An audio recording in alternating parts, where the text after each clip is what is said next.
afi omo ye former players of those clubs no omo ntime what is the problem fe Kotoko team omo kita isisi what kind the number of players coach prosper na te ogum e recruit here time azito buy na cash or no more na ebe ye adwuma buy was the policies or no so be ye ne de within 2 seasons na Kotoko ato 16 players back or matter 17 back ne nyina still Asante Kotoko yi struggle last season though omo GFA Cup FA Cup me da bia me ka say ref na Daruma and wo GFA Cup no money golden cake e de ma Kotoko kwa Africa yes omo try back second stage na work e de me ma omo this season Asante Kotoko enkoye what is the problem players na nya ade Kotoko recruitment team no na access players ni ye ana den pressure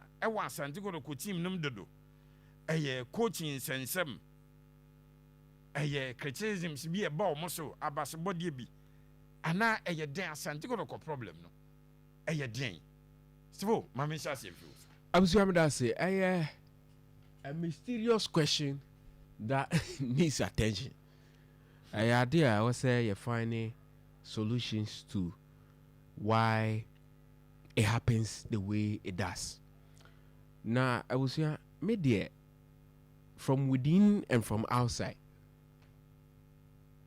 Me who say down to the individual ambition of players, no. Okay. Because in as much as you can say players buy into me a good majority and so ba omababo aji omudin pa. Inti Ganyu Ismail from Karela ebe ball defense ni bobo ni ye. Imoro Ibrahim from Karela be ball ebo ni ye. Yeah. Kwame Poku Efri in Kranz was it in Kranza Warriors? Yeah. I joined it first time. A bobo ni ye. One more full season, half a season, and on your contract to Algeria. Yenya players be to say Agadas. Abe bo ebo ni ye pa. Yeah. Richardson enu. Abe boy Omar Bashiru. Abe bo ni ye Mbela. Mfege. Mukwala. Omu nyina abe bobo ni ye. Ene yenya hibejewu se bobo ni ye. Lord Amua abo ebo ni ye. Patrick Esiedu abo ni ye. Yenya Hamzata Samba omu nyina bobo ni ye.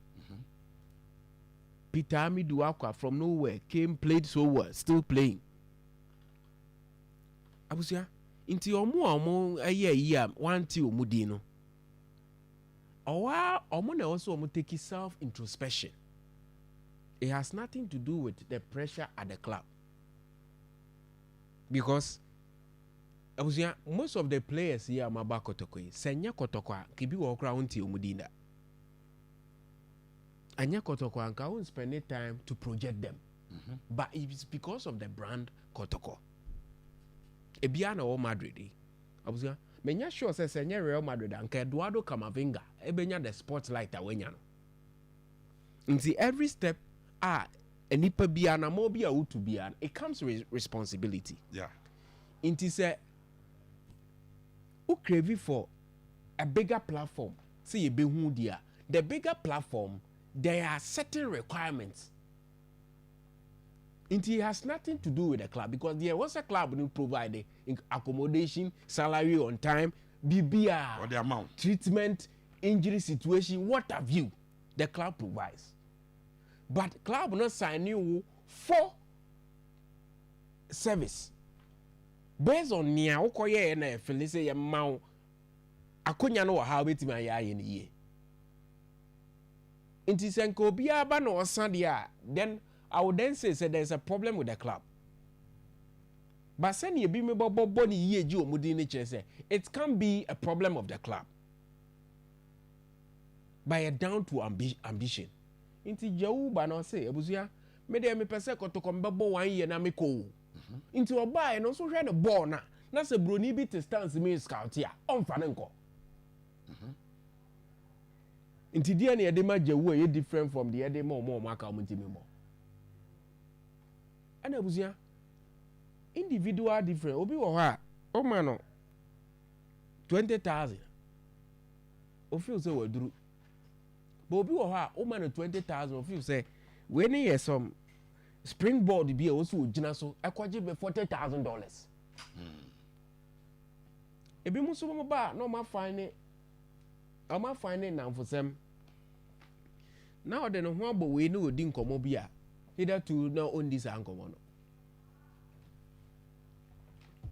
asɛ obi tan na obi ntan no adeɛ de ne ba akɔtɔkɔ no ɔnfocus nyɛ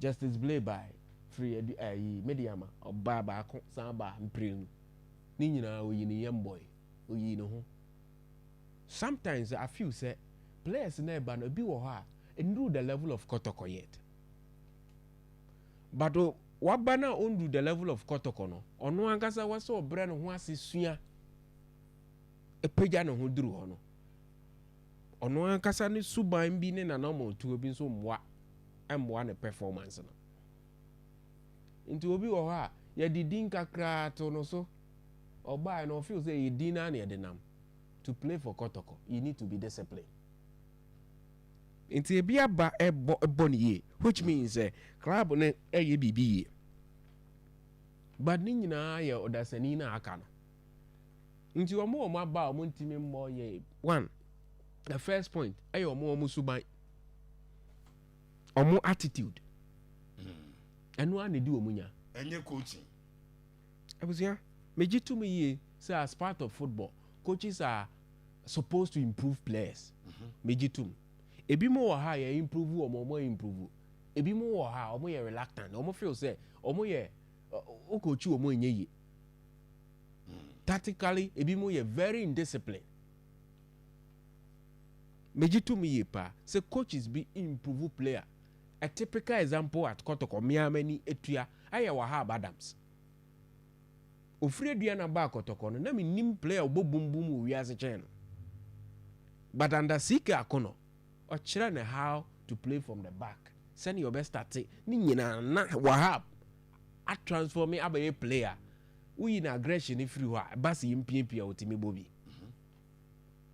that is ɔno ayɛ ready said ye kyerɛ no obesua nti ɔmo aka yɛ asoɔden ebi yɛ ahomaso a na yɛ den enti na make say inside out ahomaso asoɔden ɛne sika kakra Kotoko ama no na ɛne sɛ bi ɔbɔ match bi ɔgye man of the match a wɔtena ha Monday bo bɔɔyɛ ne yɛyɛ ne flyer ne nti ɔfeel sɛ okuta wiase ɛne ne di ɔmu nya okay but sɛ wo ambition ne sɛ wopɛ sɛ wokɔ higher from Kotoko no kɔ higher na nyɛ sɛ from Kotoko wɔ sɛ wo san kɔ Nkranza Warriors there you go higher but wo ambition ne sɛ waba sɛ bi a wabɛda Kotoko nti nipa baako mmienu chairman fo bi ne no pɛ wasɛm ne nti wo feel sɛ ɛno ano no de abusia you can't survive because Kotoko there are no easy games for Kotoko nti wo yɛ Kotoko player you are expected to perform every weekend.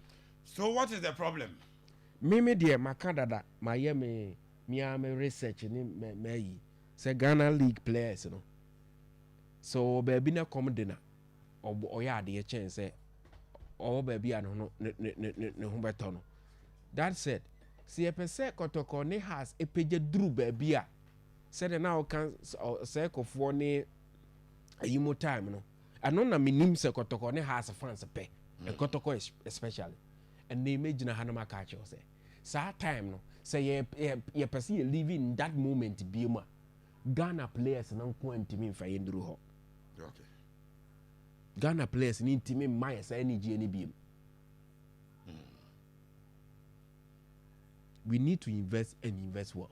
Get proper foreign players omunim ball no ball. Almost our resale value. Foreign players you see a war limit won't you mean for foreigners no kwa me with team no more and I know so everything nya ho bibi abusia amendment member constitution no we can na me share Bayern ne ayi game no Dortmund and me share I think Inter ne obia Italian player no start year 1 if you want to be kan kire me say yenum football no chen omo there is a reason to that so all the quality ba wo league ni mu a e ma players no omo ankasa appeal mu game no me I am for it. GFA no also open up for 10 foreign players. Club awo sika obetima na ko mo bra enye foreign player bia o do onimbo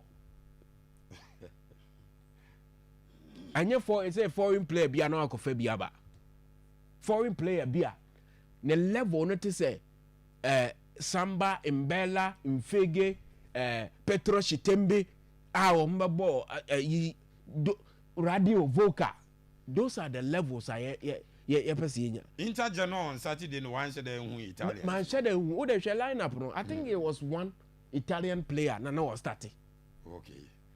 Into a mummy ma foreigners no. I was me say me tie me busa say Ralph say Chelsea lineup or they started Arsenal omo bomma me.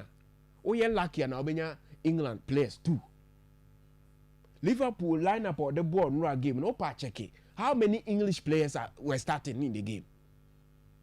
Enti anya yenkwa na enim football no say and the local league no anya no na defeat the Blasters no.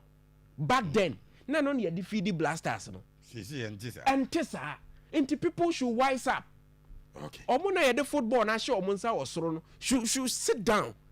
These are the critical issues I was omo share because of person Kotoko ne whether to compete has ni TP Mazembe compete Ghana players ni ntimi nya da ye players na what Ghana has say no omo nko ntimi nya da because ade na your friend say courage the ball no your players na a lot of them lack it. Okay. The only player in recent years omo was adiomani bi ye Efutu Nete Agadas Imoro Ena Omar Bashiru sa kokoduro na kanwe the ball no the few local players emehu so omo bi no any these players but see a person who sa Kotoko ne has ni eyi na abusua I tell you adewei ma can for the past 7 seasons Ghanaian players na wa hanon ko ntimi mfa Kotoko ne has nsa nko Champions League te say de na o say kofo mo ye no ensi da quality deficiency na da form say tem. Okay, nti Steve de no na say Kotoko problems no local players no go antimi ensolve yema kwan ema foreigners no ngwam Saraf me bisa sa Asante Kotoko issue no den players omo omo former class no perform yie pa na omo catch the eyes of Asante Kotoko dodo na bedu Kotoko zero. What did they factors bebre factors no doorso players ni biba ebe than political players because of ona or lobby these players nearby or mobile they become a bit difficult about grow horns and as or mobile being in club and I focus ne the into a PA club and na ira again players need be feel so when you drew Kotoko na and say we I mean that's the ultimate at least for your local clubs no into a bar it's the say hard work and or they won the previous club or bahanma that's how hard work no I drop it significantly those are from the players angle no bet to me again who say when some players make it our transition now free everyone say free summer text or free any smaller class main person mechanism but relatively oh you wouldn't be wrong relatively no back Kumasi Asante Kotoko now there the culture our club are not obono any culture at Kotoko are very different Kumasi Asante Kotoko you are as relevant so far as you continue to perform. Said we baby na performance and drop here the same supporters I know mu hail you some time ago but said they turn against you. It one you very careful pressure to deliver and last game a boy Prince also say players no they were under pressure. In Tabana sana na so players mentias you players na supporters na ma musi ye ya from mo ba musi you under pressure in supporters na omo ntrafia na and credit supporters can stadium supporters baba wow supporters na better wachi when you're comfortable and the supporters na day so the point is you psychologically in terms of how our players are dealing with dealing with pressure. Kumasi Asante Kotoko platform ne so snip some class baby omo free ba. So Kotoko itself now was omo a way they support players in said about they can handle pressure a free club. Now Kumasi Asante Kotoko hanu no. Ebi a won udi forfa why a achievement udi FIFA why are there pa udi Caesar unye failure but at Kotoko the fifth Kotoko the Caesar na coach ye pamo coach. You know, can say Kotoko that sees say fourth position also, but coach are losing a juma. Feet also, coach are losing a juma. What it tells you is say, if elsewhere, so our position in Kauda is fairly respectable, but here it is unacceptable. Until the air can say, one of my players and they are unable to cope with it. Again, like I said, players need to be banned, then they turn up to become political players.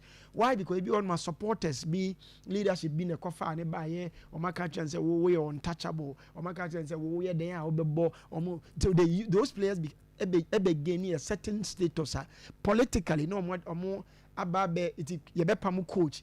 Coach be stay be on may depend on some players. Therefore, the ball no induced by say may ball as a professional, but or ball with a certain motivation. Sabi and the best. And so those are the. But again, there are a lot of managerial issues. In fact, for me, the biggest issue it's about managerial decisions. Come on, say Asante Kotoko over the years. Kwanya Kotoko model no omo erane no. Ya kan ho asama kan. So model no.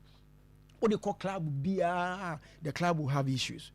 The way they I mean, look at the situation now. Now, in terms of appointing a coach, Kotoko said then need any criteria be a different coach. It this year, Zito the other say, oh, we are a former player, or so bet me any other Zito. But Kotoko must have a certain model.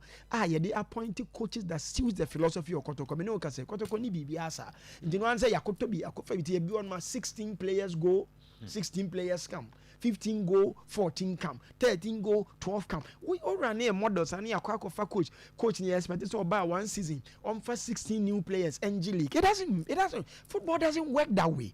And you know issues in the so from management level, any the problems with in terms of managerial decisions, any technical level in terms of coaches are here any based driven by data, any driven by statistics. Now sentimental appointment. Oh, waboko tokoda or Kotoko lose Kotoko when you mojamu or lose ne ehano. See, I'm fast on your money appointing coaches now. Now you need to appoint coaches driven by statistics, driven by data. Yes, idea. Ubewi and eventually we caught now we are doing from Zebo. Kotoko Apamusa, it was almost like every season Kotoko they want a new coach in the season. Or new season, new coach in the bonus. So now you can 15, 16 new players. So new coach, new players, and the whole thing. I said the BR is a recycling rebuilding for front. Every season Kotoko is rebuilding. Who builds a team like that? Me no can say next season Kotoko will start another rebuilding because a new coach oba better players into ono to ba be start for kra into that coach no expect this season on G League. You are not being fair or realistic to the coach because senyesa others na sapa na se coach aba no kuta 16 new players ono so a new terrain now so on G League. It won't happen. The problems there can ni na be ba be season. Kotoko must run a sustainable model. Kotoko must appoint coaches based on data. Say ya di be kwa go say ni scan ni be kwa ko fa papa ya say ni say wape di preko na. Kotoko must stop buying French players be Kotoko to mo ba club. They never kicked a ball. They never kicked the ball. Make I strike a be omo kofa no did last 2 seasons tin be no nya striker no defender obeka Kotoko defenders no was it something me referee no one kick ball man who so kick ball Kotoko leave Kotoko without kicking a ball. You can't do that.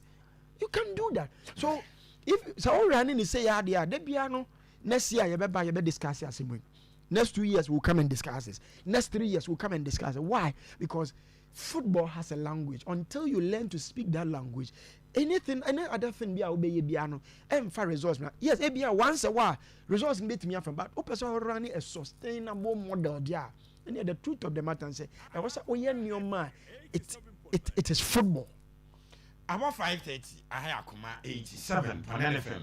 Facebook knows live at Akuma 87 on NFM. And after TV, so Mamba TV, Ubenya Akuma Sports, Asante Kotoko, and Common AD. What actually is the problem? Players are more perform or more respecting class now, Kotoko Maba, into more former players, master class, or Bidra. Do one I inquire. What is actually the problem? Pepe Suarez. The problem at Kotoko, I will be the last person to say is a quality in the form there. Okay. So you have to do comparative analysis. League here for the strikers at the other teams. In fact, when you come to Omo striker was go to do a pass 3 goals. Wow. So Midiama are not better than Kotoko when it comes to the striking position. The league leaders, no. You can take the goalkeeping department. Say Midiama goalkeeper Felix Che and your mama kano. No be fact Kotoko goalkeeper. Is it that Midiama phone was through Jen Kotoko bebrebe? My answer is no. Okay. If you want to take the centre backs in the league today, if you are looking for top centre backs in the Ghana Premier League, arguably Kotoko was the best in Samba Ndongani. Could it be that Kotoko lack quality in the centre back position? No. Check laterals. How many of the right backs in the league are better than Lord Amoa? How many of the left backs in the league are better than Patrick Asiedu? So we have comparative analysis. Mrs. Asante Kotoko quality in the form there. Kotoko quality in the form. Yeah. One thing, big clubs, the biomunya issue I want to say, at the big clubs, they are always looking for results. And you got to yeah. When sometimes I listen to Obu support to Manchester United, no support to Kotoko. Or Tiasha Manchester team, nothing you have to two places, say, Yam, but 3 more time. But a ban Kotoko, the fans, there's a Kotoko. Yeah. Nipakron support to Barcelona or support to Real Madrid. Or Tiasha, Zafina, a new coach, Abba, Alonso, Fin, but on Tiasha Zafina, as it was. The issue is that Kotoko main problem has been the inconsistency with the playing body and the technical team. That is Kotoko's main problem. It is not a matter of quality. Opa Kofa Kotoko lineup 3 seasons ago, Ghana Premier League 3 seasons ago. A typical Kotoko lineup for the boy. Na check in there. Every winner player B or started 3 seasons ago. And the man Asante Kotoko. And never match no Bobby. Because 3 seasons ago, now Kotoko goalkeeping department, you know, Fred Kasari and an Eda. Yes. Kotoko centre backs. Now Hamzata, Zakaria, Samba, Joseph Abra, Kotoko terminated. Obien one home 3 seasons ago. Kotoko left back, Nanya Patrick Asiedu, Nanya Joseph Amwa, Nanya Francis Aqua. 3 seasons ago, Kotoko midfield. None of the 3 players are no bono. Could you set Badu, Jau, Enchi, Walid, apart from Papaya? Papaya 3 seasons ago, no Kotoko midfield. No. Yeah. We are talking about just 3 seasons ago. Who were Kotoko strikers 3 seasons ago? Who were Kotoko wingers 3 seasons ago? With the exception of Peter Amiduakwa. Yeah. Our affront, Albert joined 2 seasons ago. Now, Kotono, October, was Abbey.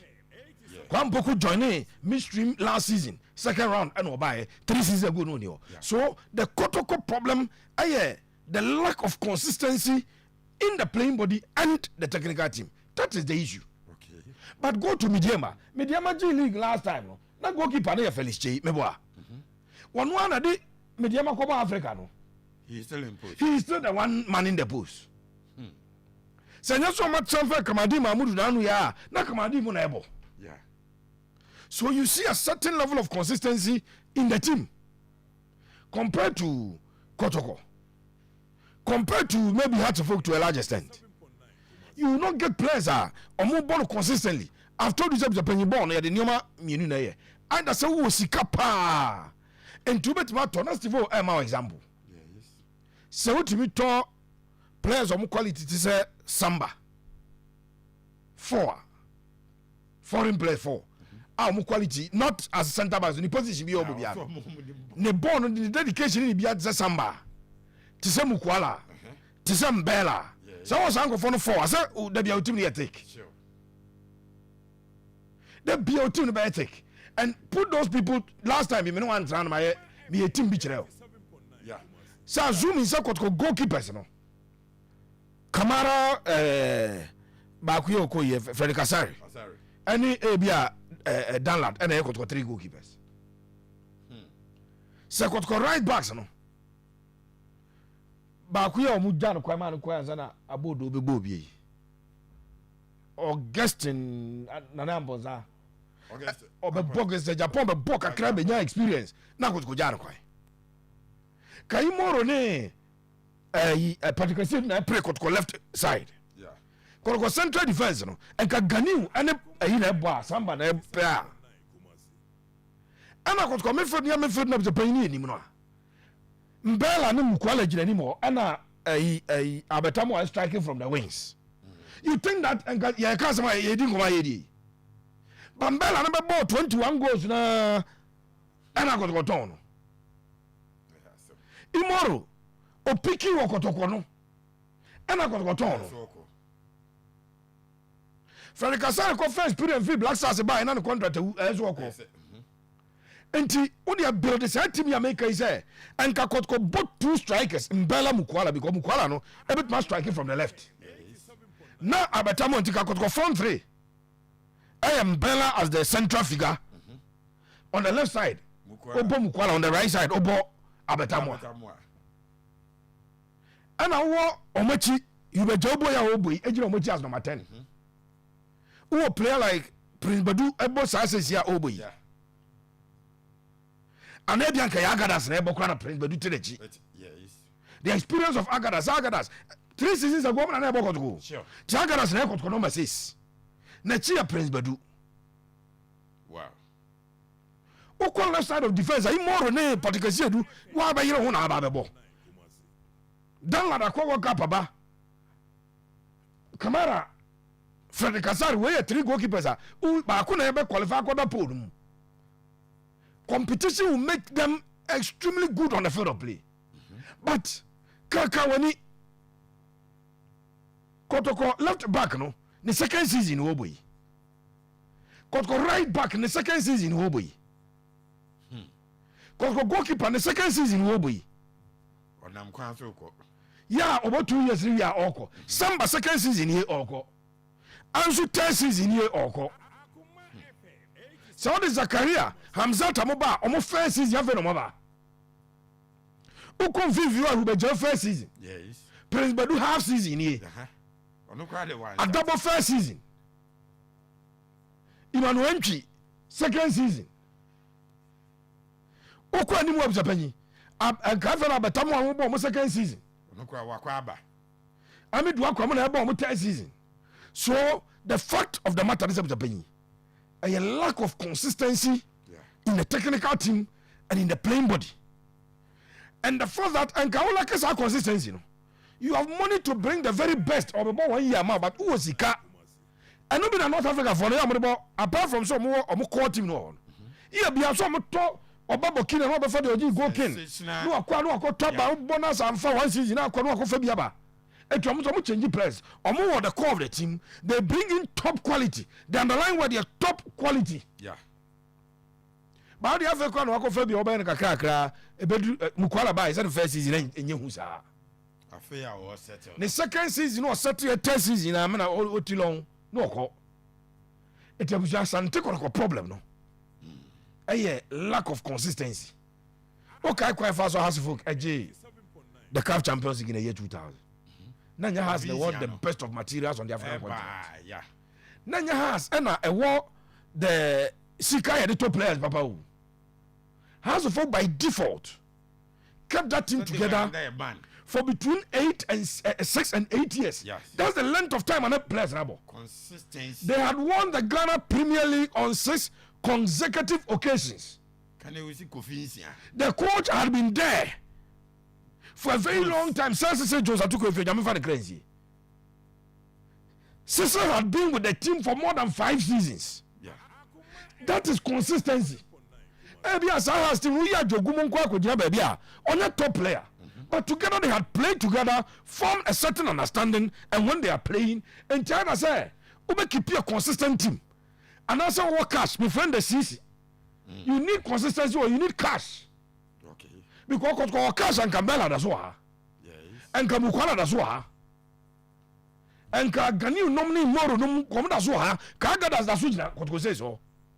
And you tell that team that the bank are no so Kotoko new board no but I'm if they come and they run a model, hwe Kotoko no be model no more running no. Esa nka Kotoko ye a mid-table team. Say, nyame ya adom na bi fifa bia ye beton. Say sana Accra Lions mo ye mbo no. So that they can survive. So say Kotoko ye sa na be pay the third fourth and kay Accra Lions can be betrasia. Ye be bomb aba so for the omo ye no. But because it is Kotoko, the minimum expectation they be because at Kotoko. The minimum expectation is a league na ye na SCG. That is the minimum expectation. The board should consider these two things I'm making. Okay. Consistency or cash. If you have cash, you go for the best in the country. Yes. You go for the best from outside the country, no matter count. If you have consistency over 3 years, we are keeping this team together for 3 years. Omo mbefimi omo nyadi ayempe. Enya de oya de say bobo ni akose 5-1 wo Morocco na 2 hours time yeton. Abetamo. Enya say you be jabo ya wo boy. Sima ka chose ska enena mo. Yeah. Ni ebo season ya na hibet no ko na ko nya $500,000 no the team no plus 1 minus 1 and you are always going to be at a standstill. So this is in my opinion cause problems the say energy. Pepe Suarez. And then I'm person can issue with mame. Say